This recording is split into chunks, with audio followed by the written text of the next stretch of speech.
Hoje, aqui no Mulher em Foco, vamos conhecer a história de mulheres que participaram da luta contra a ditadura no Brasil e em outros países da América Latina. Aqui no estúdio, a nossa entrevistada é a historiadora Cristina Scheibe-Wolff. Ela é professora da Universidade Federal de Santa Catarina, fez doutorado em História Social pela Universidade de São Paulo e pós-doutorado em universidades da França e dos Estados Unidos. Entre os temas mais abordados por Cristina em suas pesquisas estão os estudos de gênero, memória, guerrilha e resistência às ditaduras no Cone Sul. Cristina, muito obrigada pela tua presença aqui. Queria começar perguntando como é que foi a participação das mulheres de Santa Catarina nessas lutas. Então, as mulheres de Santa Catarina participaram, como outras no Brasil inteiro, né? Embora que naquela época da ditadura, entre 64 e 1985, Florianópolis ainda era uma cidade um pouco menor, né? E então a participação das mulheres, assim como dos homens, foi diferente do que em outros lugares, né? Naquela época as mulheres ainda não participavam muito da política, da vida política do país. As mulheres começavam assim, as mulheres já participavam da vida política do Brasil desde o finalzinho do século XIX, quando elas começaram a exigir o voto, né? No movimento sufragista, que a gente chama. Mas depois que elas conquistaram o direito de votar, nos anos 30, os movimentos começaram assim a aceitar aos poucos algumas mulheres, né? Mas a maioria dos partidos políticos tinha poucas mulheres.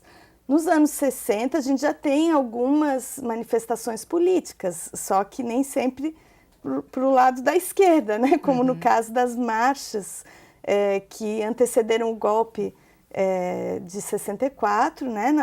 Nas quais muitas mulheres participaram. Então, também não quer dizer que as mulheres não participavam. E na resistência à ditadura, a gente teve muitas mulheres que se destacaram, né, através de vários movimentos, tanto nos movimentos de esquerda, movimentos de guerrilha, né, de esquerda armada, quanto nos movimentos de resistência mesmo, de movimentos de familiares de desaparecidos, presos, né?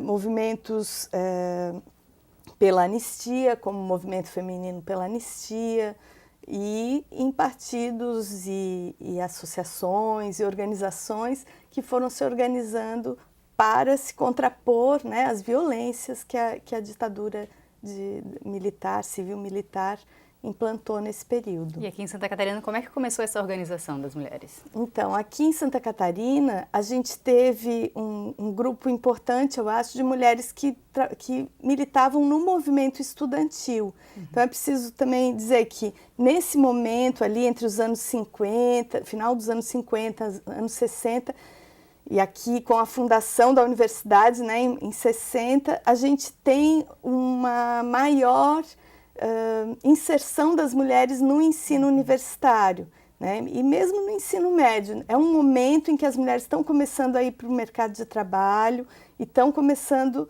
a serem aceitas, né, nas universidades. A universidade se abre, cresce o número de mulheres que vai estudar e, dessa forma, elas vão se inserir nesses movimentos estudantis que foram muito importantes ali naquele momento para a constituição dessa resistência à ditadura, né?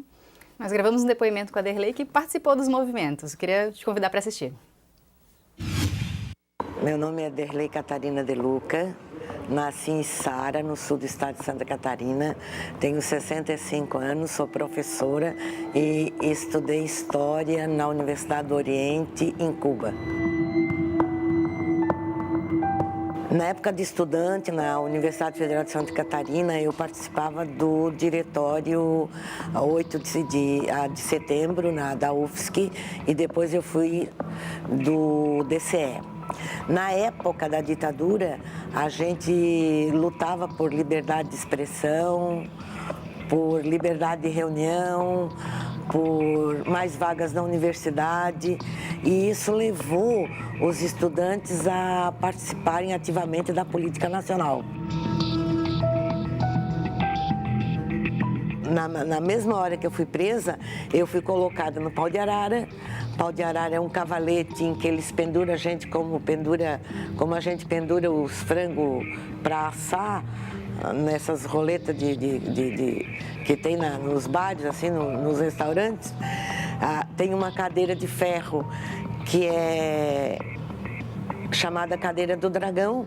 Nessa cadeira do dragão, eles amarram as pernas, amarram os pés e dão choque elétrico, além de pancadaria. A pancadaria ainda é o de menos, porque o pior de tudo é o choque elétrico. A eletricidade fica toda dentro do corpo e quando eles tiram a gente da cadeira elétrica, o corpo fica dando saltos por causa da eletricidade que tem no corpo. O mais complicado depois é a eletricidade que se aloja no cérebro e a pessoa fica com sintoma de epilepsia. É o que os médicos chamam de epilepsia adquirida. Então eu desmaiava muito, porque levou quase 30 anos para que essa eletricidade saísse completamente do corpo. Então, mas durante muitos anos eu tive que tomar remédio de epilepsia, um remédio chamado Convulsin 100, por conta do choque elétrico. Desde a época da anistia, 1979, vários grupos no Brasil e um grupo nacional, que é a Comissão de Familiares, que trabalha esse tema. A gente quer encontrar o corpo dos nossos companheiros que desapareceram.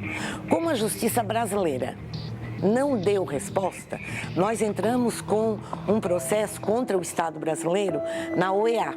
A OEA levou quase 30 anos para julgar o processo e condenou o Brasil no ano 2010. Na condenação do Brasil, ela exigiu que o governo brasileiro criasse uma comissão da verdade, chama-se Comissão Nacional da Verdade, para investigar onde estão os corpos dos nossos companheiros desaparecidos. A Comissão Nacional da Verdade tem 7 membros, funciona em Brasília e pesquisa essa questão.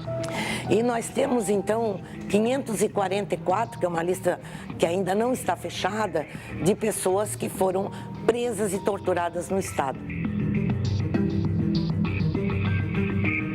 Essa data foi aprovada nas Nações Unidas para que o mundo inteiro fale nessa questão. A tortura não é uma coisa passada, é uma coisa atual. A humanidade precisa saber que a gente pode ter um mundo melhor desde que as pessoas se tratem melhor, conversem. Porque quando a pessoa já está presa, ela não precisa ser torturada, né? Ela já está em poder do Estado. Então não tem sentido bater e torturar uma pessoa. Cristina Derlei falou bastante ali da tortura que ela sofreu. A gente tem muitas catarinenses que foram torturadas. Olha, a gente não tem números precisos sobre as catarinenses que foram torturadas, mas a tortura foi uma prática, né, utilizada durante todo o período da ditadura e, infelizmente, ela continua sendo usada, a gente sabe, né? Teve até esses episódios agora, no final do ano passado, sobre que os presos denunciaram que estavam sofrendo violências e, inclusive, isso gerou aquelas queimas de ônibus e tal, aqui em Santa Catarina mesmo. De vez em quando a gente tem alguma denúncia, né? Então, infelizmente, essa prática ela continua existindo no sistema brasileiro, inclusive feito por agentes do Estado, que é mais grave, eu acho. Ele também é feito de várias outras formas, né? Agora, a Derlei, eu queria dizer que a Derlei é uma grande lutadora contra a tortura. Ela é uma das poucas mulheres brasileiras que escreveu um livro de memórias contando toda a trajetória dela de militante e tudo que aconteceu com ela na prisão. É um livro muito bonito e é uma trajetória muito bonita de luta da Derlei. Uhum. Né? Existe o Dia Internacional de Apoio às Vítimas de Tortura, que é comemorado no dia 26 de junho, né? Isso. É importante existir um dia desses até para se divulgar o que aconteceu e se prevenir, né? É muito importante. E a Derlei e esse dia, né, tem relação com um grupo que é o grupo Tortura Nunca Mais, que tem sede no Rio de Janeiro, mas que tem grupos em vários estados, né, que apoiam esse movimento e que nasceu a partir de mulheres e alguns homens também, mães, esposas, irmãs e alguns pais também de pessoas que foram torturadas e que estavam desaparecidas, que alguns até hoje ainda estão desaparecidos, né, porque foram mortos e o corpo nunca apareceu e também não se tem um relato do que aconteceu com essa pessoa. Daí entra, né, a Comissão Nacional da Verdade, não é? Então imagina o que foi, né, a agonia dessas famílias que tiveram pessoas que foram levadas, né? Tem alguns catarinenses que estão nessa lista de desaparecidos, né? E que as famílias até hoje não têm existem, assim, um fala que viu ele na prisão, ou outro, mas não tem um relato oficial do que aconteceu com aquela pessoa. As violências que as pessoas sofreram foram muito grandes, e isso aconteceu não só aqui no Brasil, como em toda a América do Sul, né? Especialmente aqui no Cone Sul. Tu achas, Cristina, que é importante elucidar tudo o que aconteceu, deixar tudo bem claro? Por que é importante?